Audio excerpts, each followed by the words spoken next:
False Start, a college football podcast for everyone and everyone else. I'm your host today, Cody Williams, content director at fansided.com, and I am joined today by a man who the big chicken in Marietta has a tattoo of on his ribs, who kicks his field goals at midnight, who is from the land of make-believe and don't care if you don't care, and a man who walked the boulevard of broken dreams and lived to tell the tale. John Buhler, lead writer, fan-sided. Happy effing birthday, brother. How you doing? I'm the son of Rage and Love. I love this. Thank you so much. Yes, sir. Yeah, out there celebrating pre-birthday shenanigans. I turned the ripe old age of 36 today. I was born to happy hour on a Monday, so that's what you know. Hey 5:09 man, p.m. you're only slightly older than Jalen Daniels. Excuse me. I know I know we were our parents conceived on the exact same day. That's right. But yeah, we were celebrating my birthday a little bit last night with the Arizona State podcast. Went to the Claremont Hotel roof, and I'm like, you know what? See if Cody wants to do like a Bueller intro, and you did not disappoint. I love that. I had to get it done, man. It's a good day, big day. Dude, happy birthday, man. Appreciate It's it, always a man. fun one. I was wondering how I was going to do it with you. Somehow, I don't know. I thought of like came across the idea of like the Lars Ulrich of please drink the Lars Ulrich of Ballad events. He will make the feces hit. That's right. But yours is way better. Yeah. Week 3 is coming down the pipeline. My dogs are playing at Tennessee. Everybody but me thinks that Tennessee's going to win. They're wrong. But that's okay. Yeah. And we're going to be doing American Idiot's or Green Day's American Idiot, from American Idiot all the way to What's Her Name, because it's my birthday, and I don't care if you don't care. That's right. You don't care if, no one cares. No one cares, but we do care a little bit. Obviously, we false started. We're going to move on to our first topic today with "It Don't Mean Enough." Apparently, Steve Sarkisian compared Arch Manning's arm troubles to the media to going to the restroom. He needed to poop. Yeah, I first off, I appreciate Steve Sarkisian's metaphor because, who hasn't been there? I understand No. it, man. And sometimes things are just a little bit harder when you got to poop and you're having to throw a football instead. So I understand it fully. But to me, like, if we want to be serious, like, about it, like, to me, it just feels like a way to distract from it. Like, it's Yeah. like, everyone deals with it. It's just like taking a crap, and it feels like a very clean misdirect because we're talking about, the comparison and not the injury, which is probably exactly what Steve Sarkisian in Texas wanted from it. I mean, he's learning from the Mike Gundy tree of distractions. That's right. Glad he didn't take the full Mike Gundy route. That's for sure. Never go full Gundy. The full Never. Absolutely full, never. the full Monty, but they make it the full Gundy. It's just your shirt raised, not the, I'm gonna say that. But yeah, it was like because Arch was like wincing in pain, like in the final few drives against San Jose State, who may have crapped the bed too. I don't know. I thought they played decently last year for Kinui Matalolo, but like maybe they just lost a lot of talent. It seems like it. It definitely does. They were considered by a lot of people to be a dark horse in the Mountain West, and like they're one of the reasons why when we talk about the Mountain West, we're like, this conference is kind of ass this year, quite frankly. Like they're one of the few that have state in their name that wasn't invited to go to the Pac-12. Man, they make the most with what they got, but they're not a very well-resourced program. No, they're not at all. It's one of the tougher jobs. I mean, a great indication of where this job is, and I understand we're talking P4 and G5 when you're comparing these, but like Brent Brennan didn't hesitate to go to the dumpster fire that is Arizona, leaving San Jose State. Like, Right. like if it was a quality G5 job, I would venture to guess that you're probably not leaving that job. Like John Sumrall would not leave Tulane to go to Arizona had that job opened up. Right. Bro, Mike McIntyre left San Jose State to go to Colorado. Did you realize he's the uncle of the Tennessee backup George McIntyre? No, okay, that makes a lot of sense, but I had no Yeah, idea. because like George McIntyre's grandfather's was also named George McIntyre, and he's the former head coach of Vanderbilt back in the day. Okay, hell yeah. So like, Nepotism runs rampant through college football once again. it's not about what you do; it's about who you know. This is false stuff. That's right. Skills are optional, baby. We put this episode together pretty quickly. I don't know. Maybe stuff's happened in the last couple of days, and people want to fire Billy Napier into the sun too, and everything like that. We'll talk about that here in a second. But Sarkisian's got to do something to protect Arch Manning a little Yeah. bit here too. He's had his moments. He's had some good plays there, some good throws, but it's been really inconsistent the first two starts for him this season.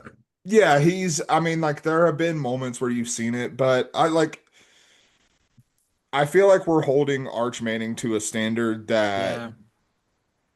is not necessarily fair to him because yes, there has been a circus around him. You've got Paul Feinbaum, saying he's the greatest college football player he's ever played when he's played ostensibly real in 2 games in his college football career coming into the season. You've got everyone like he's the Heisman Trophy favorite by the odds, and like you go through all this. None of that is Arch's fault. Like none of that is anything Arch did. Arch didn't come out and be like, "Yeah, I'm the greatest thing that's ever happened to this sport. I'm going to live up to the fame." No, he's just gone out and tried to be a college quarterback. So like, I do feel bad for Arch in that way, but like this is the arc we see for a lot of really talented quarterbacks, not just like random quarterbacks, like really talented quarterbacks. It takes time to get your feet under you whenever you're playing at this level of college football, especially when you're someone like Arch Manning that is making such a leap in competition from where you played high school football. Yeah, like I said, it's smaller private school in New Orleans, but like he's had about the same amount of starting experience with relative comparative quarterbacks, whether that be Julian Sayin at Ohio State, Ty Simpson at Alabama, Gunnar Stockton at Georgia. And like none of all three of those guys have certainly had their questions about them. Like, are they going to win the starting job and everything like that? But they haven't had that kind of pressure placed on them. I mean, they're building up to it, but like this wasn't Arch is probably closer to that than what we think he's going to be like Garrett Nussmeier or something like that, who's seen everything. 100%. And like when you talk about those guys that you're talking about there, they've all been similarly inconsistent too. Like it's like again, it is a common thing what we are seeing from Arch Manning. We're seeing it right now in this season of college football, but because those guys do not have Manning written on the back of their jersey, no one gives an S. Like no one cares about it to Yeah. the level that they do with Arch. And like everything Arch, I mean, I go back to a point that, and I think we put out a short about it, but like my point about why Arch Manning was never going to win the Heisman. And this is why. Because like he's played a game where you lost by 1 score to on the road in Columbus to what is now the number 1 team in the country. And then he won by 30 plus against San Jose State. And you'd have thought that they lost both games by 40 by the way people are talking about it. 100%. And I think it's partially due to the fact that like we grew up and we saw like a bunch of guys win Heisman trophies in their first year starting. Like we Yeah. were in and around college with Johnny Manziel at Texas A&M, Jameis Winston at Florida State. I think Kyler Murray won it his first year starting at Oklahoma after transferring from A&M and everything like that. Like it became far more common. Like Mac Jones almost won it in his first year as a starter. And I mean like and Mac Jones at Alabama was really good. So like I'm Yeah. not trying to disparage him or anything like that, No. but a lot of these guys that are going to win it now, like it's got to be a multi-year sort of starter thing because the game's gotten just so fast and so hard. Yeah, and I mean schemes have gotten more complicated, defensive schemes and stuff like that. Like you think about you talk about it frequently. Like the Heupel offense isn't the cheat code that it once was. It's still a cheat No, code to some degree, but like high level defenses have figured it out in a lot of ways. And so like the schemes have just gotten more complicated. Like it is not you if Johnny Manziel came into college football today, he would not be winning a Heisman Trophy immediately. I can guarantee you that because like you have to like so much of what Johnny Manziel and what made him fun and made him great at Texas A&M was improvisation and just kind of like winging it. And like if you're out there winging it right now, you're gonna have a bad time with the way that the game has sped up and the defenses are more complicated that you're facing. yeah, it's all about playing within yourself, and Arch is doing that. But again, we put him on a pedestal that Hmm. wasn't fair. I do expect him to get better as the season progresses. He's had some fantastic NFL caliber throws versus Ohio State and San Jose State, but gotta let this marinate a little bit. Can't take this out of the oven. We can't microwave a turkey, brother. No, you cannot. Nah, you all have a good time, and you might get salmonella if you do. Getting that good old Bevo salmonella. That's right. That's gross. And if you're microwaving turkey, I mean, you're doing great, sweetie. That's right. Um, your heroes, the apostles for you, the Cover Three podcast, they absolutely went there. Whether that would be Chip Patterson, Tom Fernelli, or Bud Elliott, they asked themselves, how long would it take for Billy Napier and Mario Cristobal to get out of an escape room? I know we're kind of ripping them off here, but like this is so good. It was actually a commenter in the Cover Three like Really? podcast on their on one of their live streams, which is one of the funniest things I've ever seen. Like they they barely even discussed it because they just spent like a minute laughing when the commenter put this in there because it's a great question and like the the way he phrased it, the commenter was how many days would it take, which is like just like a little touch that you gotta love. But it's a great question, man, because like you look at the decision making from Billy Napier and you look at the decision making from Mario Cristobal, and like there are other flaws that both of these head coaches have, but like at the end of the day, the reasons that Billy Napier is on the hot seat and the reason that Mario Cristobal could end up, or like maybe not end up on the hot seat if you're Mario Cristobal this year, but like the way that you don't live up to Miami's potential is most likely going to fall on your shoulders. You obviously have the talent on both rosters, but you go back to that Florida USF game, man, Billy Napier's like not wasting timeouts and like not going for it on fourth and short to like try and ice the game and giving South Florida an offense that has moved the ball on you another chance. Like it is constant decision making in that vein from both of these coaches where it's like, I'm not sure if it's an overconfidence. I'm not sure if it's a misunderstanding of situation, but holy God. And so you think about these two in an escape room. I don't, let me stop here. Bill, are you an escape room guy? Do you go to a lot of escape rooms? Have you been to an escape room? I know for Minute Media we tried doing a virtual escape room and I just continued on with my life. I've not been to an escape room I don't know how before. you do a virtual one. I got to tell I don't know, but maybe that's the practice rounds that they need for Napier and Cristobal. you.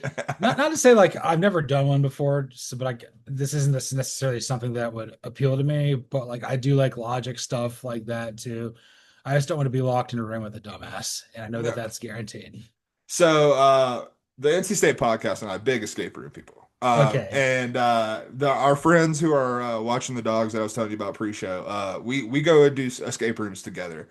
And it works out because we're like, you're right. Being stuck with an asshole in one of these rooms is terrible. So you go with three people that you trust and you know and like aren't going to do something stupid. And so it's me with three scientists, and that tends to work out pretty well. Because like I have like the creative brain. Like there's like something that's kind of like obscure, like outside the box. But if there's like a true like scientific like logic puzzle or a math puzzle, God forbid, they can handle that, and I don't have to worry about So you it. do bring something to the table. I love this. Yeah, They're like 100%. you're like, what if the ceiling is the roof? So the funny thing is like most of the escape, like I'm not joking when I say we've done like a dozen together. Like we've done quite a Jesus. few.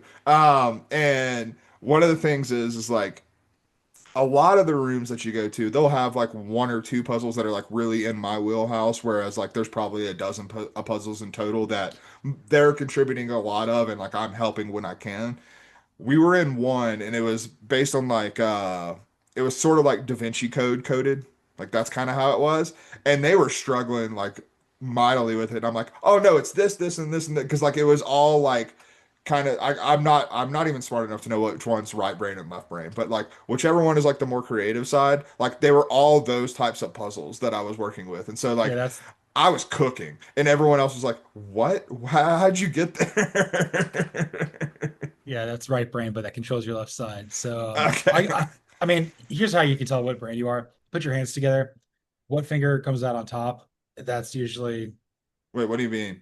just like you cross your hands just so like which thumb's on top. My left thumb. Okay.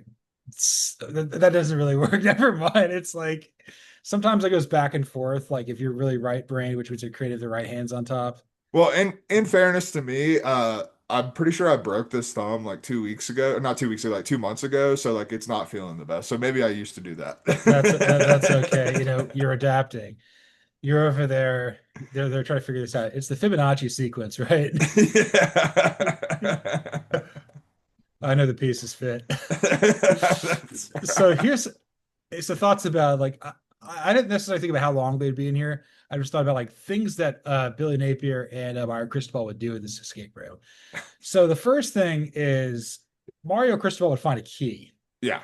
but he would use it as a nail, as a wedge to try to open up a bookcase. And behind it is like he's either going to hit the stud of the frame or just a cinder block and just break the key to get out. 100, like that's absolutely accurate because one of the things they will tell you when you go to escape room is if something is like not moving when you try to touch it, don't touch it. That means it's supposed to be there. Mario would not follow that rule. Mario would be shoving the key under there and be like, no, there's something behind here. Like the biggest clue yet is behind here. Important question. Can you drink in an escape room while you're doing it? Not ones that I've been to. However, I would recommend it because that sounds like a good time. Yeah. That's right. I'm just gonna sit in my corner, sipping on my Kvasse, and you guys figure it out. But we gotta go out of your corner. It's fine. Don't worry about it. Just whip out a flask and be like, I figured we might be in here a while. I've seen more messed up stuff in 5 minutes than you'll see in your entire life. That's right.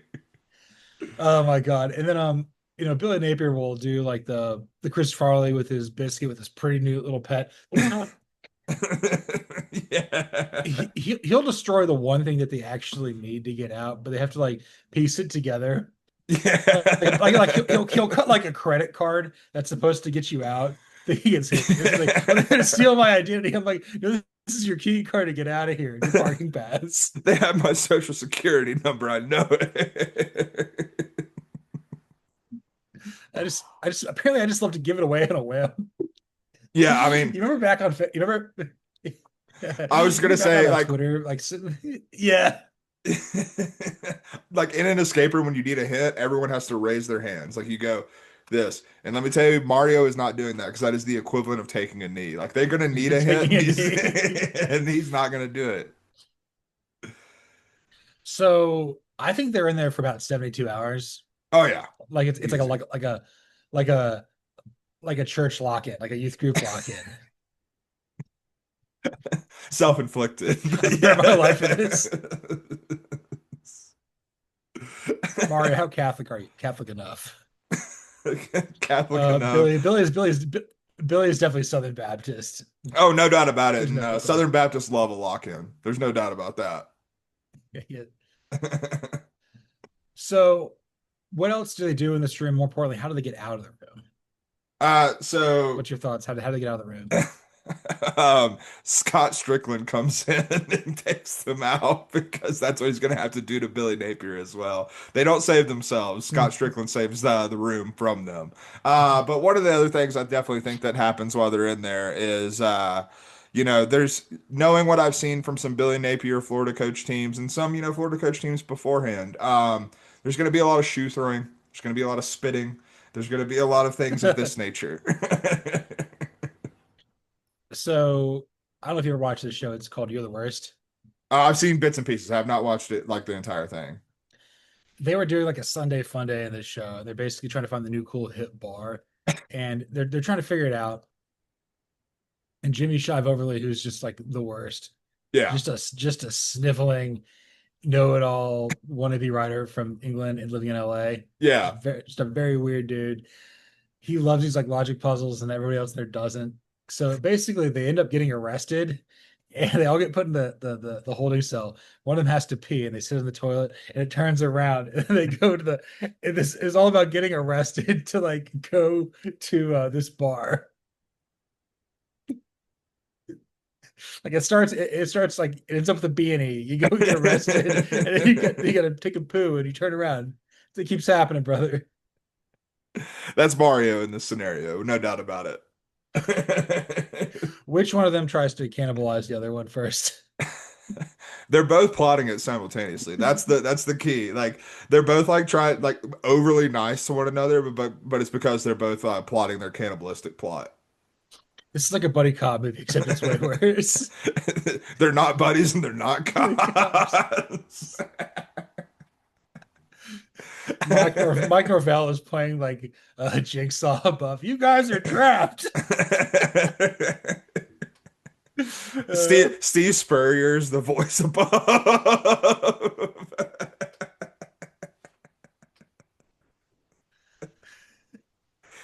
He's got his Arby's cup, just slurping on it.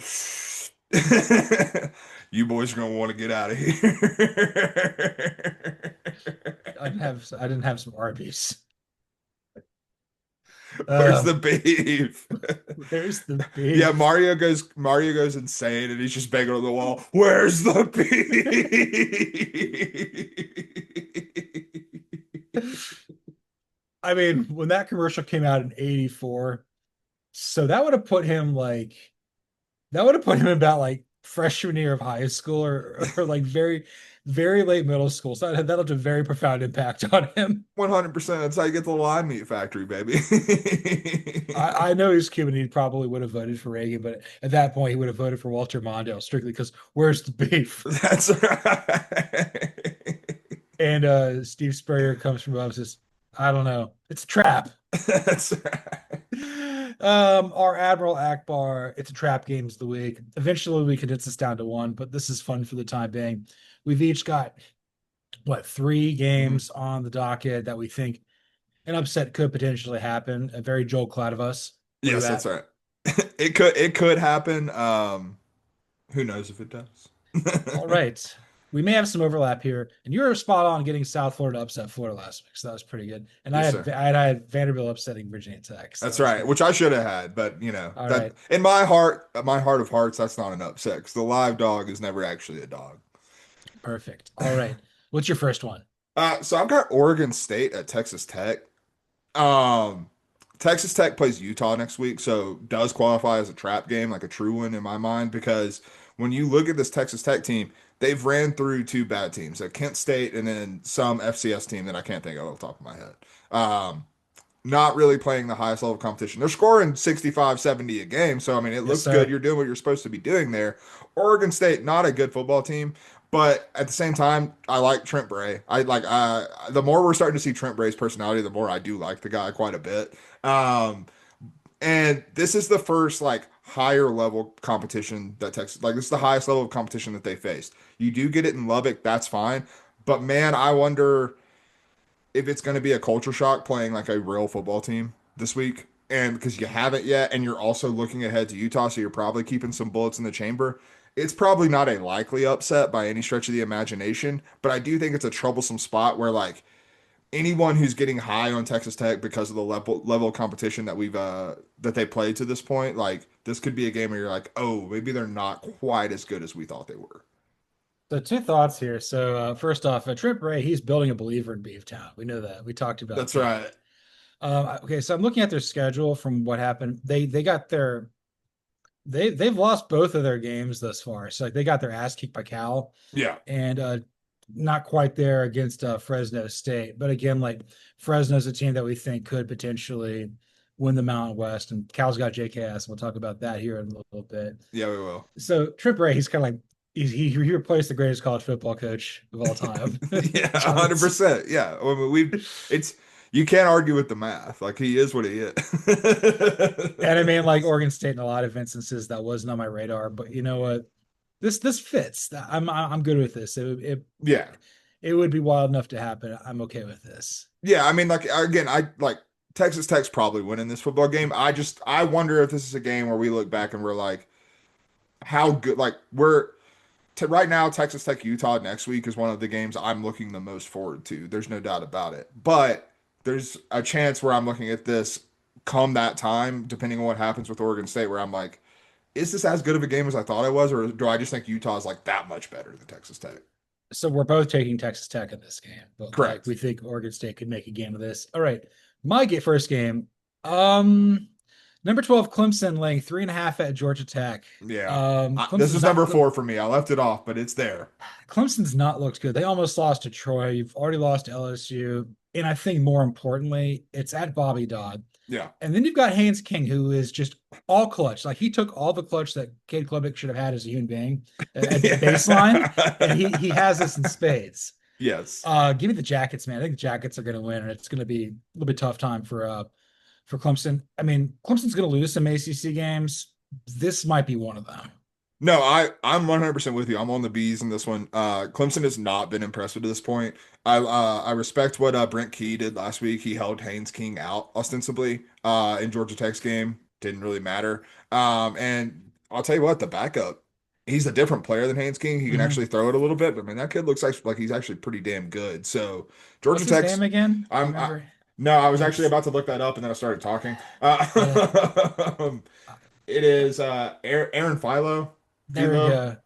Yeah, Philo. I'm not sure how you yeah, pronounce that. Aaron Philo. I kept thinking of the guy that transferred like twice, Zach Pylon or some Oh yeah, Pylon. yeah, Yeah, yeah, yeah. Aaron Philo's got he's got something there that's good. But Clemson's just not been impressive, No. and I just don't. There's just no juice to them. I don't know what it is. It's a Club Nick thing, Yeah. and it can't be just because the cousin Antonio's out. Like it's just No, not. no. Like you're Clemson, man.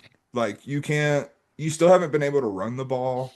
Like you haven't I know, I mean, part of that's the offensive line, but like there's more problems with the offensive line than just the run game. Like you have Wesco, you have other dudes in the receiving core besides Antonio Williams. Like it can't like that can't be the built-in excuse. Like this just hasn't looked good at all.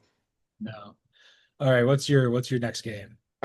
Probably could be number one, probably should be number one, but South Florida at Miami. I believe the line's like 6.5, 7.5, something like that at this point.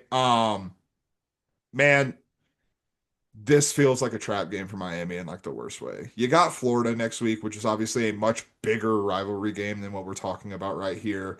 Um, and I understand that it's probably less of a trap game because of what USF did last week.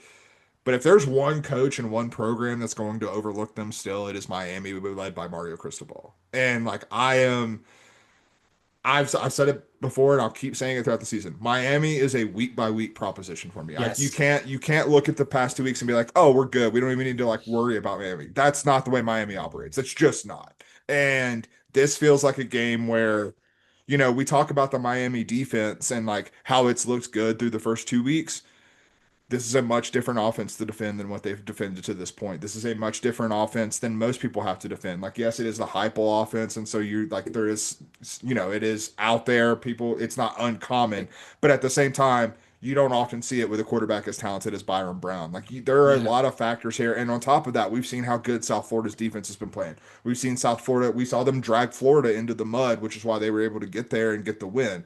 And like if there's a program and a coach that is shown capable of being drug into the mud, it is Mario Cristobal in Miami. Um, The hypo disciple. yeah, that's right. I'll let you, offer any thoughts you have on this before I give my pick.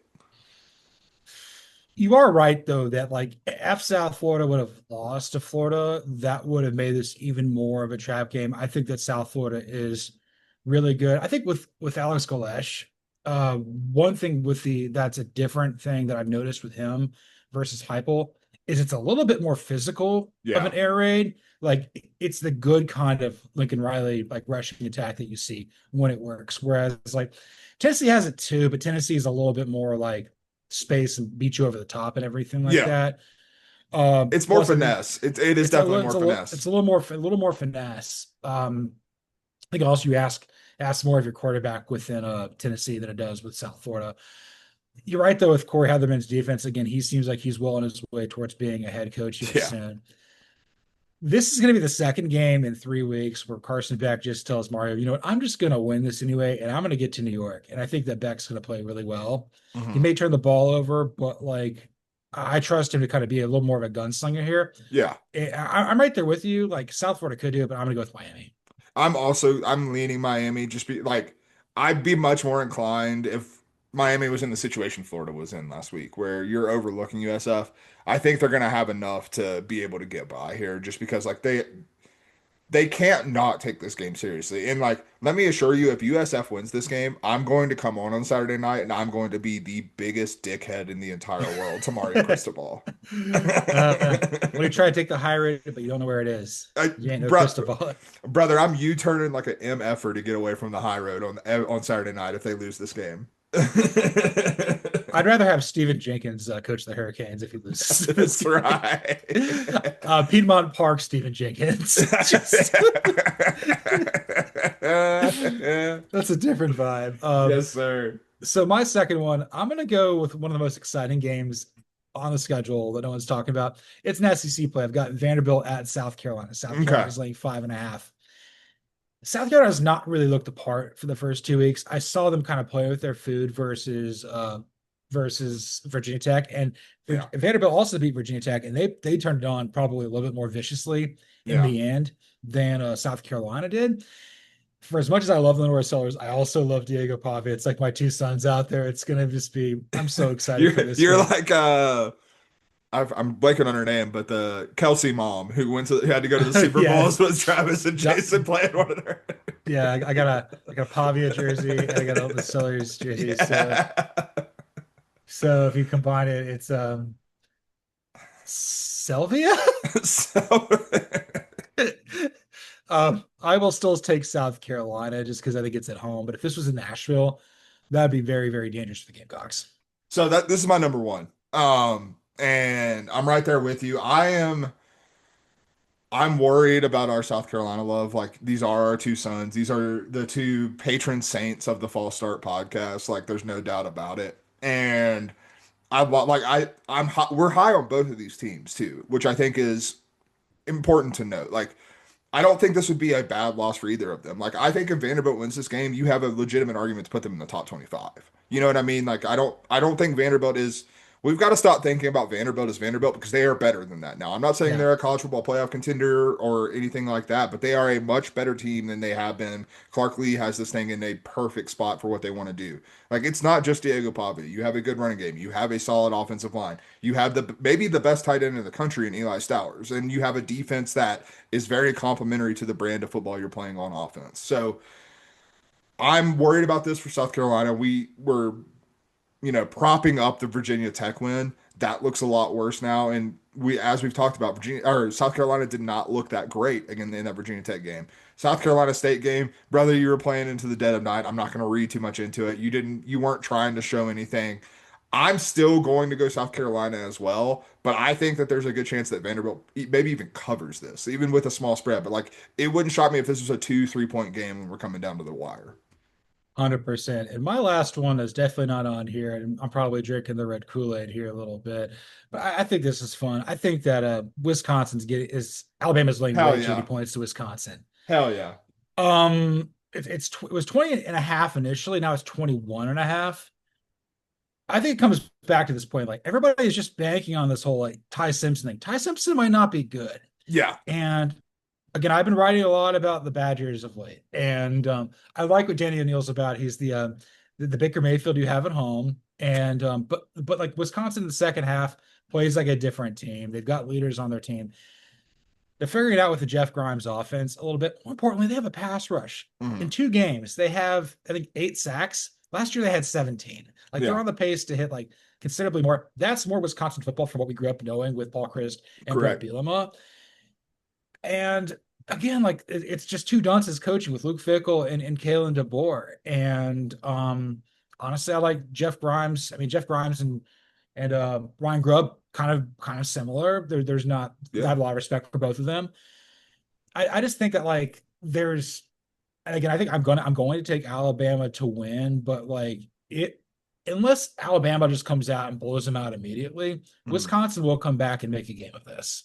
Yeah, I mean, I'm right there with you. I have this game in JLN, so I'll wait to officially pick it then. But like, I do think like I'm not convinced that Wisconsin can pull off the upset, but like, I'm not. I didn't see anything from Alabama that made me like change my mind. Honestly, when I watched Keelan Russell go out there and play, I was like, Kalen DeBoer, you're starting the wrong quarterback. Like, I don't care Yeah. if this kid's raw. I don't care if this kid's young. This is the most talented quarterback you have on your roster, and it's not really that close, quite frankly. They really miss Jalen Milroe. If Jalen Milroe returns, he's probably my pick to win the Heisman again. Like he would have been Yeah. like he would, and I think he'll win the starting job here soon at some point in Seattle. Yeah, I mean, the Kevin O'Connell is a mastermind. That's all I'm gonna say about Sam Darnold. And on that note, I did pick the Vikings to win, just an emo hedge because it's Yeah, oh, yeah. I'm going to be eating so much crow with JJ McCarthy, but he looked like hellacious ass for the three I was quarters. about to say for 3 quarters, and then all of a sudden it was like, where's this guy been the entire time? Like it was like I truly don't know if I've ever seen a quarterback in his debut specifically, like we've seen fourth quarter comebacks and guys like turn it on, but like a quarterback making his first NFL start to just like look like two different players in the context of of the same game, which happens to be his debut, like that's not a common thing. Because like Not it wasn't there were some like the touchdown pass to Aaron Jones down the sideline, like that was all scheme. I don't care for the man, no offense, but like Emmanuel Acho broke this down and like how like the Kevin O'Connell put a linebacker on a blender to get Aaron Jones open on that touchdown, and like watching that breakdown, I was like, oh yeah, that's all scheme. But you talk about the throw to Justin Jefferson in the middle of the field, that was a seed. He absolutely just put a piss missile right where only Justin Jefferson can catch it. Like yeah, and the touchdown run also scheme, but like McCarthy didn't have to take the contact. He could have ran out at the 3 yard line and he runs through a pile because he's, I think we like you look at McCarthy, you look at his face and you're like, he looks like he's a little slight. McCarthy's a big dude. Like he's not lacking in size. It's like 6'3", 220. Like he's Yeah. got it going. I think it also ultimately comes down to the Bears don't know what they're doing. Caleb Williams, cousin Caleb Yeah, Williams, I mean, is a head yes. case. Yes. And Ryan Poles is just a doofus in a suit. He's just epic stupid. Ben Johnson was just on the sidelines with the most "what have I done" look on his face. I told you for 2 years, don't go there. Yeah. Wait to take over for Zach Taylor in Cincinnati. You didn't do it because your ego is the size of the sun. And speaking of egos of the size of the sun, let's move on to the Antonio Banderas Bill of the Week. Oh God. So we are going to be going to Cal for Minnesota at Cal, but first we got to recap Baylor at SMU. So the land of Yeri Jones. You saw something that we've only seen this one other time. Antonio was banging on doors at 6 a.m. Yeah, shouts to Ryan Russillo, man. It's testament. There's an all-star cast of men who have done this, and Antonio is now among them. So he got out of there, and he was we couldn't find him, as tends to be the case. Normally, like if we're in Nashville, we know where he is. He's on Broadway. He's at the birthday parties, and like normally we don't worry about it. We were worried about it this week because we're like, there's a lot of trouble you can get in around here. And sure enough, like we're walking back to our hotel, and we kept hearing this banging noise as we're walking down the street. You know what I mean? And we're like, what is happening? And like it kept following us, and we're like, okay, is it like what is like are we being alerted? What is going on? No, it turns out Antonio knew where we were the entire time, but he wanted to make it a birthday party in and of his own. And so he was going door to door in the morning trying to get some customers. We had to carry him out by a thong, just like, holding him like carrying him like this through the street. And we finally got him back in his suitcase, but my God, was it not easy. The problem was he got his birthdays confused. He thought it was my birthday. He That's party with me. right. So we told him he told us that we're like, okay, we understand you were an asshole, but like that's what you do. But like we're this is a long season. We need you here. We need the good vibes. The worst part was he smelled like just rancid water because he did go in he went in the Trinity River thinking it was the process and it was not.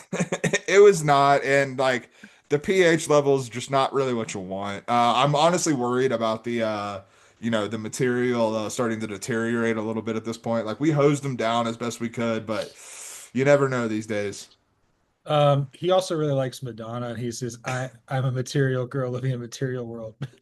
Pissing hot, dude. So that's the first time that's happened for you, brother. I said no. He just sang like a virgin to me. I don't know what you're talking about. When you call my name, it's like a little prayer.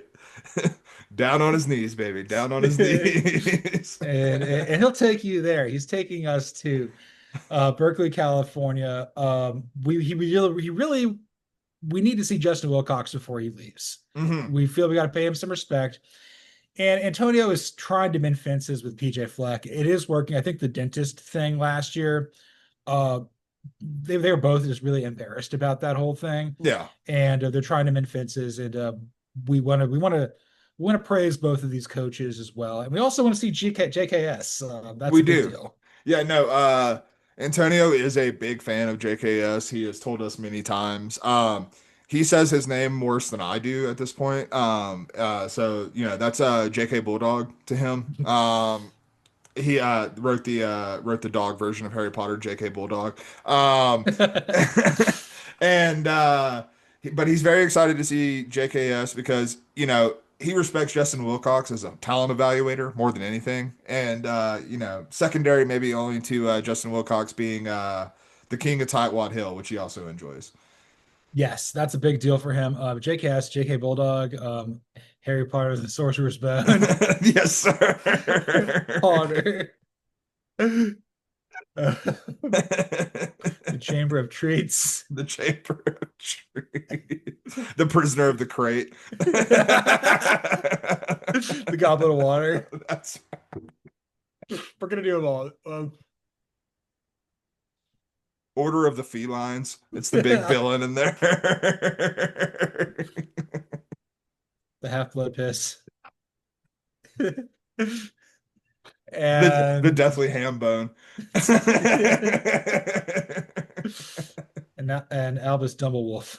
That's This is so dumb. But also JK Bulldog, he also calls him Snippy. I think that's easy. yeah. Oh, yeah. Because Sacripilatelli's, yeah. Hold on. Sorry, I got this one. Hermione Manger. Let's go. Ron Fleasley.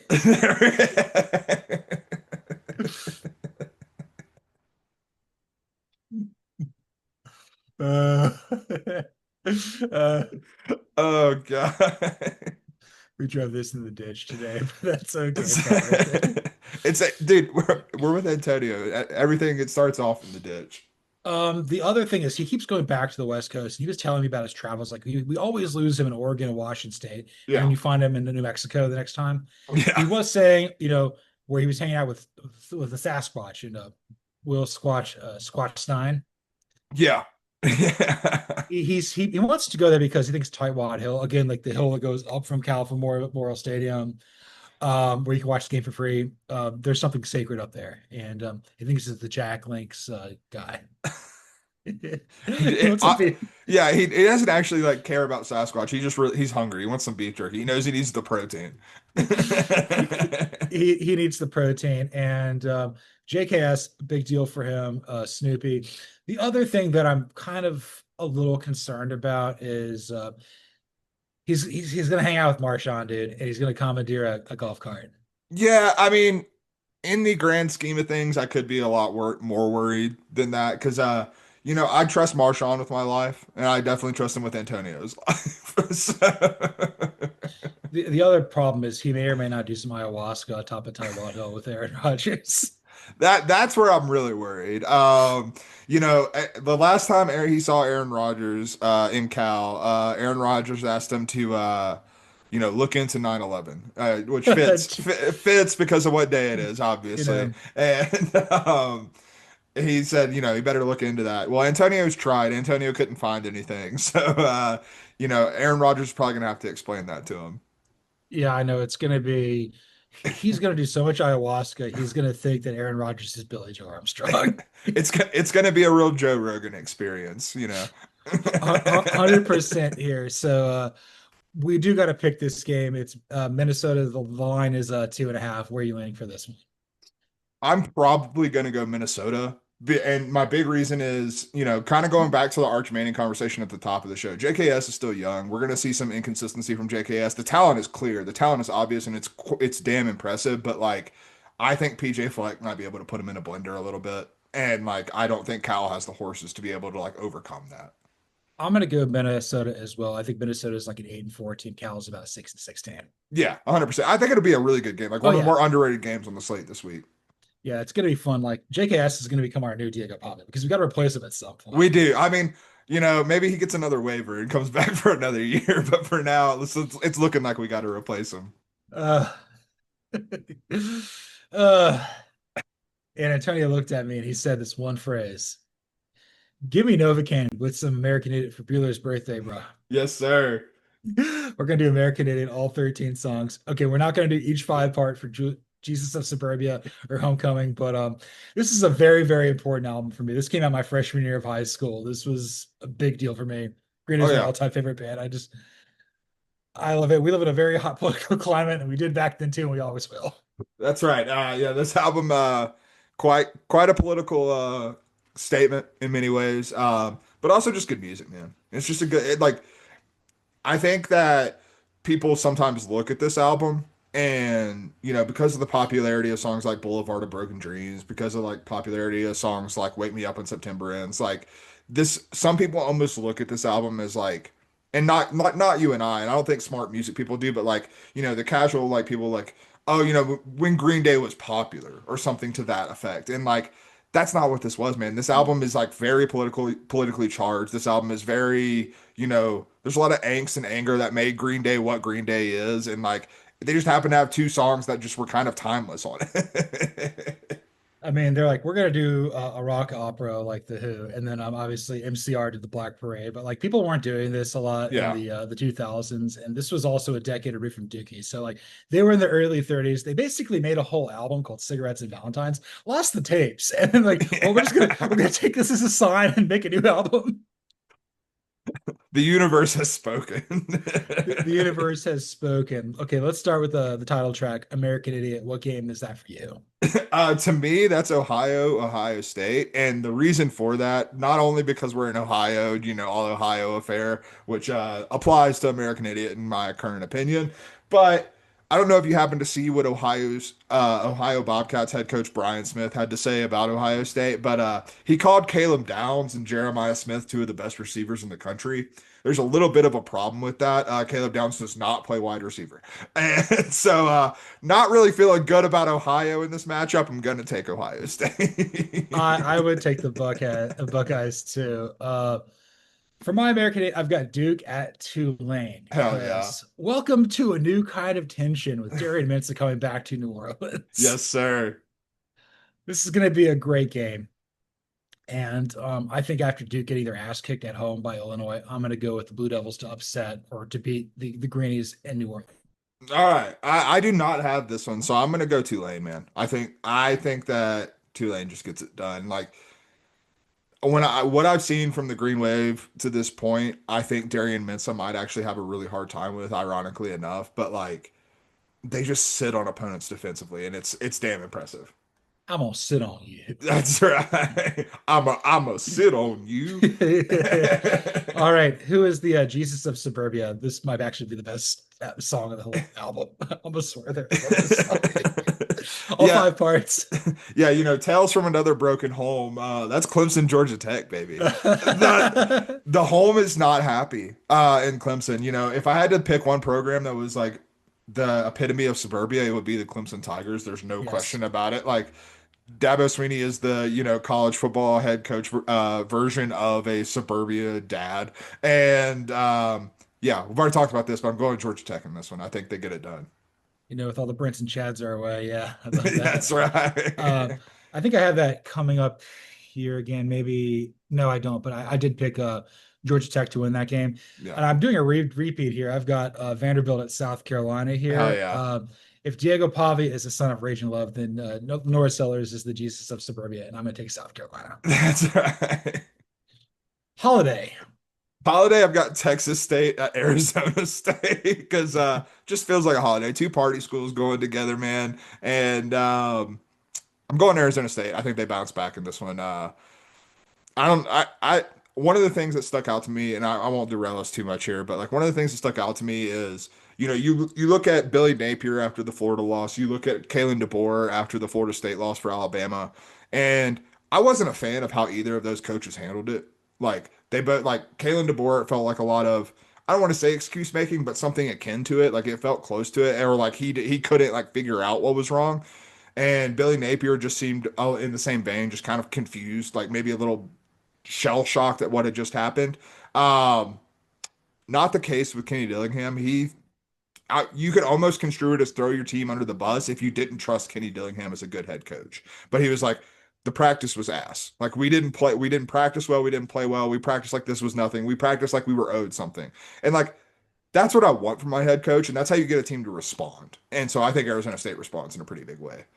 I've got the Sun Devils as well, bouncing back. Love me some Kenny D. For Holiday, that's my game.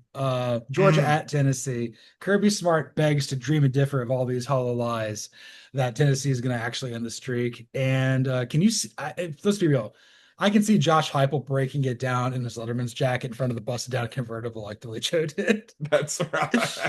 I don't know if you have that up there, but yeah, I got Georgia. I've been talking so much smack all week. I have this coming up later in JLN, so I'll Cool, save my cool. pick for there. All right. Boulevard of Broken Dreams. Who do you have for that? That's Texas A&M and Notre Dame to me because like truly this does feel like a boulevard of broken dreams to me. Like I think whoever loses this game is not a college football playoff contender anymore. Like if Notre Dame starts 0-2, I don't think you recover from that, especially because you just lost your two biggest games on the schedule. Tough breaks for Notre Dame if that happens. Texas A&M I think is on the fringe and they would need a win like this to be able to get that. And like yes, you play in the SEC, but like if you can't beat Notre Dame, I don't really have a whole lot of confidence that you're going to be able to navigate the SEC schedule to the point where you're a CFP contender. Who do you got winning that game? I'm gonna go with Notre Dame. I think Notre Dame getting the bye week after the loss to Miami, I think is big for them. I think they're gonna be prepared for this one. Yeah, I'm gonna go Notre Dame as well. I don't have this on mine, but I'm gonna go Notre Dame because you've had the bye week, you've been stewing on this loss at home, and A&M just like thinks that they done something. They haven't done anything. Yeah, and also A&M's had trouble stopping the run, and I think that one of the things that Notre Dame's been talking about at the bye week is, hey, maybe get our best player the football. Yeah, that'd be good. Boulevard of Broken Dreams. I've got South Alabama at Auburn because I believe Hugh Freeze and Major Applewhite have walked down some roads before. They have indeed. Give me Auburn. Yeah, I don't have that one, but I would take Auburn as well. Are we the waiting? The grossest possible game on the schedule. I had to give it a shout out. We got Akron at UAB this week, baby. I have that a little bit later. These two teams are dog Awful. water ass. Like they're so bad. I'm gonna go UAB because they're slightly less ass. Like they can move the ball on offense a little bit. They've got the Kitna kid from Florida who got dismissed from the program. Like not probably not a good human being, but can play quarterback. So there's that. UAB is probably gonna win this game pretty handily because Akron, my Hasn't scored God, yet. yeah, Yeah. I'll touch on that here in a little bit. For mine, I've got your game, Richmond at North Carolina. hell yeah. Is Bill Belichick about to give Jordan Hudson some forget-me-nots? Or on second thought, I think he'd rather live in isolation than playing Richmond. Give me the Tar Heels. I have this game later. I'll get there. Yeah, I've got the Tar Heels here. St. Jimmy. St. Jimmy, I have Utah and Wyoming playing this week. Let's see. Why did I have that? There was a reason. I have a reason for all of these. Oh, I'll give you something to cry about. That's why. Wyoming's going to be in for a world of hurt in this one, brother. Uh, Wyoming's not a bad team this year. They're a solid. I think Wyoming probably ends up in a bowl game. They are not on the level of Utah, no, and it's gonna be it's not gonna be a fun day for the other Pokes. Gonna no, look a no. lot like what happened to the Oklahoma State Pokes last week. Poke's getting poked. Give me the Utes here. I don't have that one. This is USC at Purdue for me Hell yeah. because Barry Odom was left some cigarettes, ramen, and a little bag of dough, and Lincoln Riley is the son of a bitch and a grandpa. Oh yeah. Give me. I think it's gonna be really close, but give me the Trojans. Yeah. I'm with the. I don't have this one either, but I'm gonna go with the Trojans as well. Perfect. Give me Novocaine for Give me, give me Novocaine. Arch needs some Novocaine in the shoulder. Malachi Nelson and the UTEP program need Novocaine just to get through this season. UTEP at Texas. Man, UTEP's pretty bad. UTEP is pretty bad. And I think one thing we're gonna see over the next 2 weeks is some of this Arch Manning stuff. Like there's still gonna be that, well, you have to do it against better competition. But I think we're gonna see Arch Manning start to find his footing a little bit more as we move through these next couple weeks. And like it wouldn't surprise me if he had a much better game than he did against San Jose State, which yes, there were some imperfect moments, but he did throw for 300 yards and 4 touchdowns in that game. So like if we're building off of that, this could be a pretty bad day for the Miners. I've got Longhorns and Miners and just a moment here. Okay, hell yeah. For Give me Novocaine, I've got Villanova at Penn State. Tell me, Jimmy Franklin, I won't feel a thing. So give me Villanova Cane. That's incredible. Yes. Apparently apparently Billy spells it wrong, but it's okay. Yeah, He doesn't. we've written like doing the podcast and like editing just like Novocaine at the top of the show. I was searching, you know, you got to run through the lyrics, make sure when you're doing this, and so I like put in "Give me Novocaine," and I was like, have I been spelling it wrong? Like I started second guessing No. myself the entire time. Forget me not, second thoughts, live in isolation. Penn State's gonna win big time. That's right. Yeah, I'm with Penn State on that one. I do not have that game, but Penn State by a lot. She's a rebel. This is where I have Richmond, North Carolina. Yes. Jordan Hudson, baby. She's a rebel. You know, you can't hold her down. Also can't file all the trademarks you want. Sorry about it. Did you see all the trademarks that they like got denied for? It was like literally like all these Patriots phrases that he had like, I guess they had trademarked when he was in New England, except they put parentheses Bills version around it. And I was like, are you out of your damn mind? This is the worst thing I've ever seen. And all Jordan Hudson. North Carolina's gonna win this game. Oh Like yeah. Richmond, like they're better than Richmond, but like I'm not feeling great about the Tar Heels, like at all. Atomic Shade Shambles, yes. Yeah. She's a rebel. That's where I've got UTEP and Texas. Hell Because yeah. Olivia Manning's husband and son are a rebel. Her husband was a saint. Um, Arch is salt to the earth because he's dangerous. Uh, Texas. What am I kidding? Texas, man. Dangerous. Russell Wilson sucks. He's so bad. Bro, give me Jackson Dart. Like, just for like, I have to watch the Giants this week because they play the Cowboys, and like the fact that I have to watch Russell Wilson for 4 quarters is like the worst part of my Sunday upcoming. Brian Dable's going to pull out all of his beard hair watching that stupid guy play quarterback. He doesn't have much up here. It's all gone here. He's just Yeah, it's migrating. all right. Extraordinary girl. Who Yeah, could that so be? extraordinary girl. Some days he feels like dying. She gets so sick of crying. I've got Arkansas at Ole Miss in this one, and this Oh, applies for both programs. They're both sick of crying. This feels like a game that Ole Miss could lose because it's Ole Miss, yes. and like it doesn't make a whole lot of sense. They are the better team here. They're at home in Oxford, and Arkansas, man, they need a signature win. They need one of these to come through and like really get. They need a signature win early in the season. I think is the big key. Like for Sam Pittman to save his job, for them to take it off. Also, there's going to be a ass load of points scored in this game. I don't think Yes. either of these defenses are that great, and we know Taylor Green is talented. We know what Austin Simmons and the upside of this Ole Miss offense are. I'm going to go Ole Miss, but I think this one's I think this one might be one of those cases where who has the ball last might actually determine the winner. I think that's fair. A lot of points here. Not as high in Arkansas as you, but I will go with Ole Miss here. I don't have Oh that yeah. one. For me, I've got Old Dominion at Virginia Tech. The loser of this game will be all alone again, wiping the tears from his eyes, and Brent Pry is going to cry. ODU is going to win. I'll give Brent Pride the smidge of credit and say Virginia Tech wins. All right. Just a Letter, smidge. just a smidge. Letter bomb. Letter bomb, I have Wisconsin, Alabama. Me too. Hell yeah, brother. Yeah,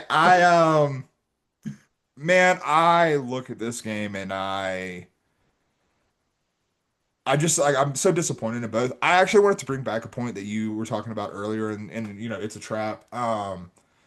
I think like one of the things that why I was higher on the Luke Fickle higher than you were was because I thought that he could maintain the defense, like the defensive level that we were used to seeing from Wisconsin and like the Barry Alvarez tree when we're talking about that, because that's kind of been his MO. And I think we're starting to see that probably for the first time since he got to Wisconsin. This defense looks like a Luke Fickle defense and what you expect that to look like.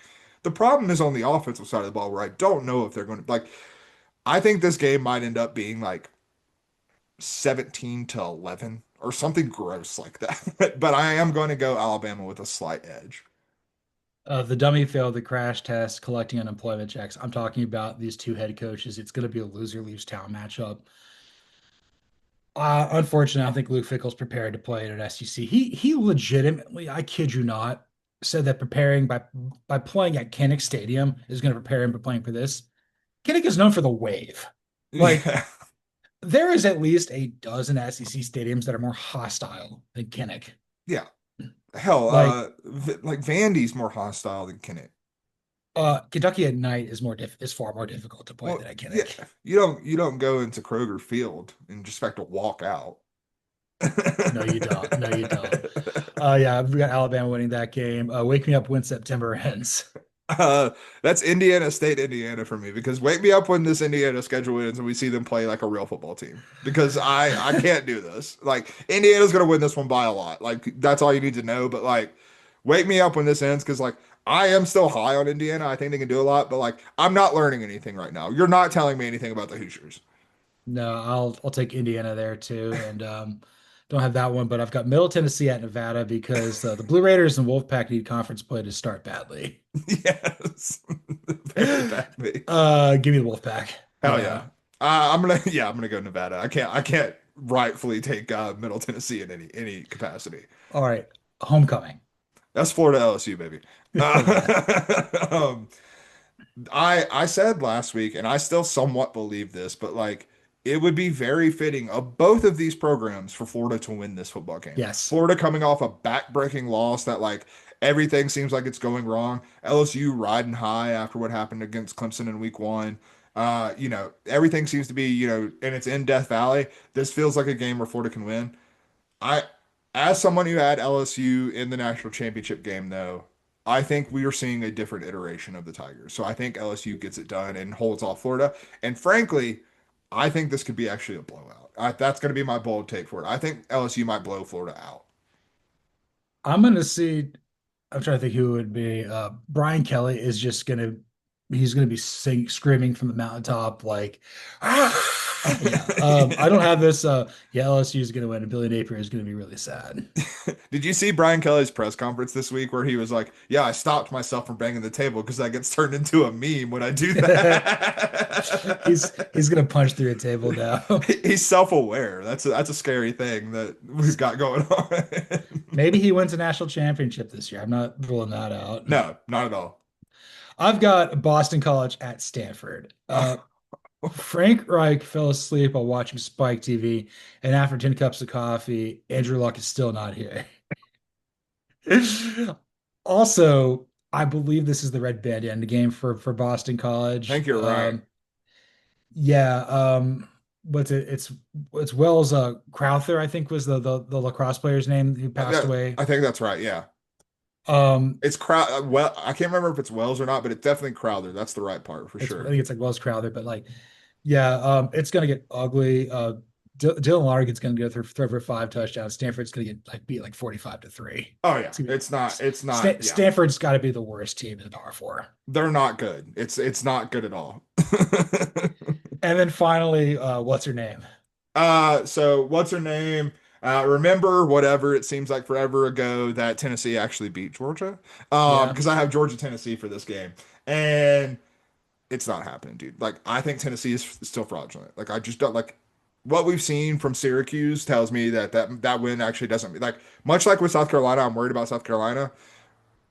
Kind of the flip side of that is I was low on Tennessee coming into the year, and I was like, oh, this kind of scares me. We look at what they're looking like against Syracuse because I might be really wrong on this. Syracuse might just be hot ass, and then you come out next week and don't play anybody. Like I don't think Tennessee. I don't feel any different about Tennessee, and I think you're going to see what it looks like when someone like not Hendon Hooker, not Nico, not with the talent level to potentially play with Georgia goes up against this team. Not that that mattered because Georgia beat those teams anyway, and now you have a downgrade at quarterback. I think Georgia wins this one pretty comfortably.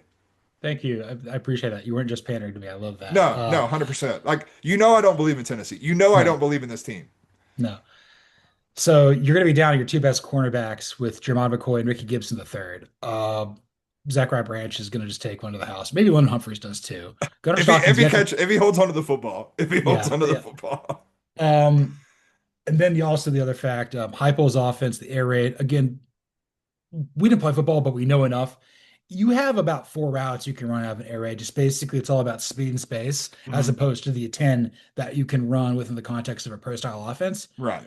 Kirby Smart's like just going to take one or two away, so they're going to have an even more limited route tree, and it'll be a stunning again. And Heupel just has to adapt. And honestly, if he doesn't start beating Georgia, this is going to cost him his job, unfortunately. Yeah, 100%. And yeah, I don't think Georgia necessarily is going to. put up a big number on the scoreboard No. necessarily because like I do still have some trepidation with Gunnar Stockton in this offense, and like like Tim Banks and Tennessee's defense are still damn good. Like I want to give them the credit on that side of the ball, no doubt about it. But like I think it's going to be a situation where Tennessee's offense truly looks almost inept at times. Like I think this Georgia defense really puts them in a blender, and I think that not only is there going to be some opportunity for some explosive plays for Georgia's offense, but more importantly, I think there's going to be just advantageous opportunities where you're set up with great field position. Yeah, I'm looking at the final score of this being something like Georgia 30, Tennessee 20, or Georgia 28, Tennessee 17, something like Yeah. that. Yeah, I could definitely see that. Like I think it Right. probably gets the double digits, but it's not like running away with it. And we're definitely not playing this game in the 40s. No. And this is where I've got Akron at UAB. What's his name and what's his face feels very Joe Moorhead and Trent Dilfer to me. And since Akron can't score, give me the Blazers. I'll be Yeah, Blazers. baby. UAB. And after doing American Idiot, let's fall down some Tightwad Hill with our TI and 10. Pick up the pace here a little bit. That's okay. We did a long ass jail. That's fine. Don't worry. Yeah, yeah, yeah. The 13 item jail in does take a minute. Yes, it does. So in the wake of Alabama losing to Florida State, Nick Rome of Saturday Blitz was going through the motions and he was just dumping on Clemson's tradition of running down the hill. And people were saying, he's like saying how dumb it is. He's like, it's even dumber that they have this in a practice facility to practice running down the hill. It is quite And dumb. and my new boss, Michael Collins, is like, let's see what mascots would be hilarious seeing running down this. Hmm. And I had a few, and I'm like, wait, what would be even funnier? We're gonna be doing Antonio at Berkley for Minnesota Cal. So let's have them run down Tightwad Hill. So just like That's the 10, right. like the 10 mascots we think would just be the funniest to see going down the hill. I'm gonna start at 10 for me. I'm gonna go Mike the Tiger for LSU. It's gonna be cool. Then you realize it's a live tiger coming down the hill and you're gonna S your pants. So my number 10 is in a very similar vein. I have Bevo. I'm running down the I've got him a little bit higher, but yeah. So I limited myself to one live mascot just because they're all going to be funny, but I'm still excited to talk about them to be very clear. But Bevo is my one live mascot just because like I imagine with like it was between Bevo and Mike the Tiger. Ralphie has an indifference to running, so he's not going to do it. But I was between Bevo and Mike the Tiger, and like I feel like there's more of a chance that Bevo might like you know eat S and like fall down Tightwad Hill, which I think would be a little bit funnier. So that's what I went That's with. why I've got him a little bit higher. At 9 for me, I've got a Osceola and Renegade for Florida State. Hell yeah. You're going down there with the flaming spear. What could possibly go wrong on a horse? What could possibly go wrong? I have Pistol Pete from Oklahoma State. That's a good one. Just because like I don't know if like you've looked at Pistol Pete in a minute. It's a like frightening dude. Like not but like that would be like probably one of the most menacing things that could come down Taiwan. He's also very top heavy. I don't have that. He just missed the cut. At 8, I've also got another horse. I've got Traveler at USC, just because I'd love to see the ego of USC just fall down with a horse. That's right. Oh my God. A lot of live animals here. Who do you have at 8? I have the duck at Oregon. You Very want to talk good. about not really like having like the features that are made for this? I think the webbed feet coming down there not going to work out well. We saw last week, I believe, just running on a straight line onto the field out of the tunnel did not go particularly well for the duck, and can't imagine Tightwad Hill going very well for it either. Justin Wilcox might tell him the secrets though, because that's alma mater. That's why I didn't That's put it true. on there, That's but true. that's a good one. 7 for me. I've got Big Red from Western Kentucky.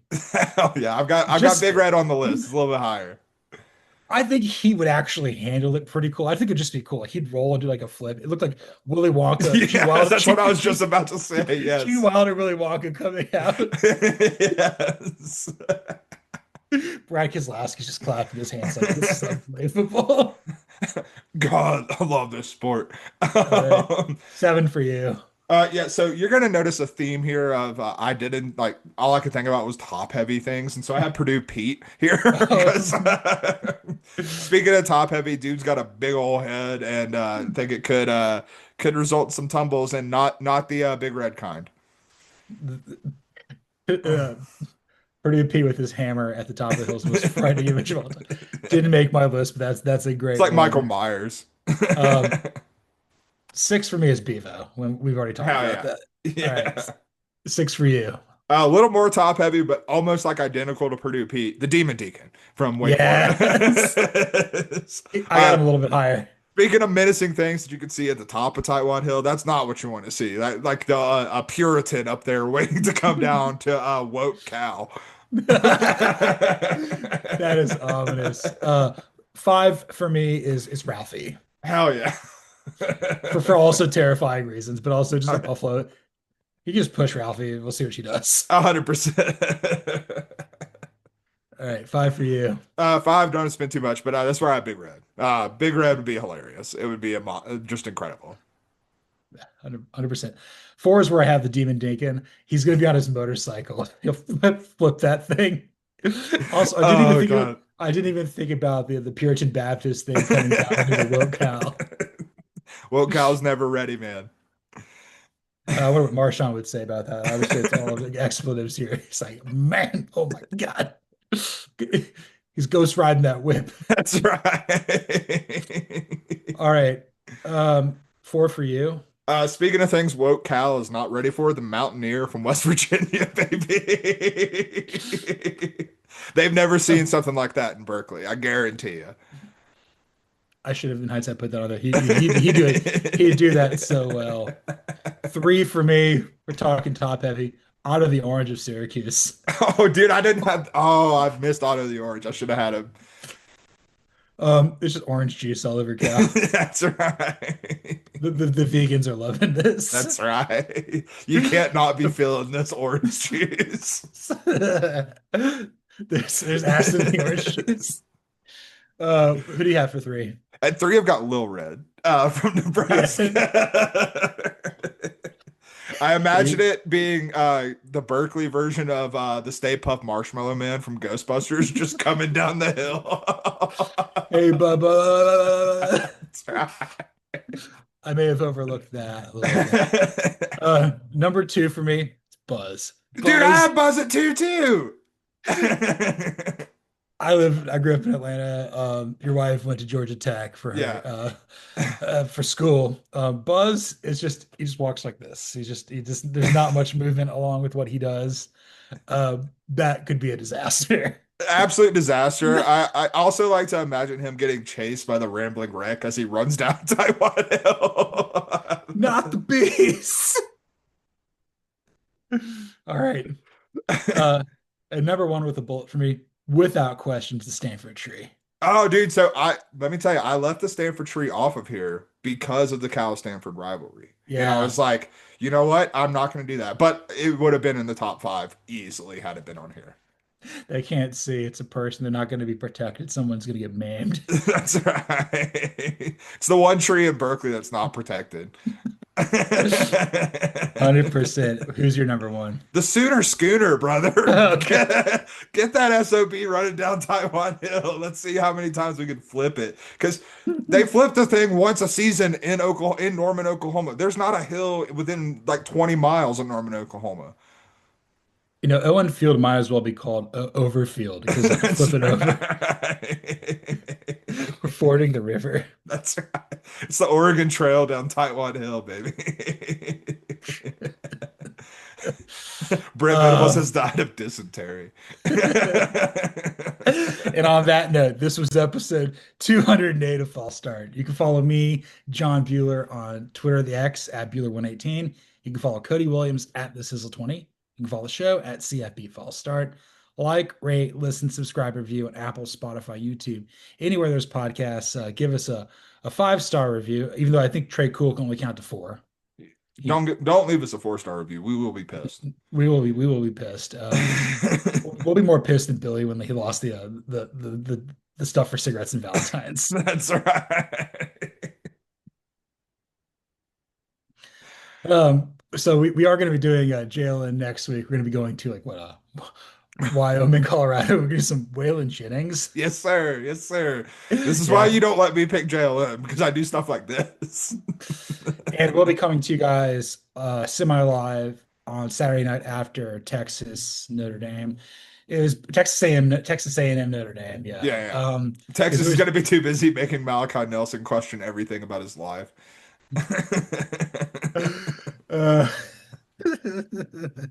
Malachi Nelson listened to American Idiot, and he's just like, this is the mamas and brads your way, man. Utter woke nonsense. I can't do it.